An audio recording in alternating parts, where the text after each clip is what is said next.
নারায়ণগঞ্জের রূপগঞ্জে পাইকারি আড়ত দখল নিয়ে দুপক্ষের সংঘর্ষ হয়েছে। এ সময় ৬ জন গুলিবিদ্ধ সহ আহত হয়েছেন ২৫ জন। পুলিশ জানায়, সাউঘাট এলাকার বিসমিল্লা আড়ত দখল নিয়ে সেলিম প্রধান ও মুজিবুরের মধ্যে বিরোধ দীর্ঘদিনের। এরই জেরে সকালে মুজিবুরের লোকজন সেলিম প্রধানের অফিসের সামনে গেলে দুই পক্ষ ইট পাটকেল নিক্ষেপ করে। বাড়িতে হামলা ও ভাঙচুর ও গাড়িতে অগ্নিসংযোগ করা হয়। এ সময় ককটেল নিক্ষেপ ও গুলি ছোড়ে উভয় পক্ষ। গুরুতর অবস্থায় আহতদের উদ্ধার করে নেওয়া হয় ঢাকা মেডিকেলে। খবর পেয়ে পুলিশ ও সেনাবাহিনী গিয়ে পরিস্থিতি নিয়ন্ত্রণে আনে।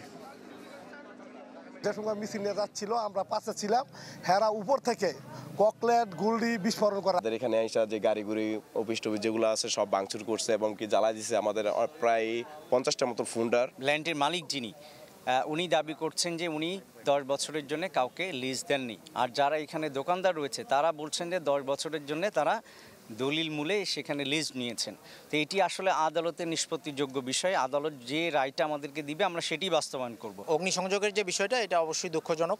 বিশেষ করে আপনারা জানেন দেশে একটা বিশেষ অবস্থা চলছে। এই অবস্থায় এই সমস্ত বিষয় একেবারেই গ্রহণযোগ্য না। যেই করুক, যারা এই ঘটনায় জড়িত থাকুক, আমরা অবশ্যই তাদের বিরুদ্ধে আইনগত ব্যবস্থা গ্রহণ করব।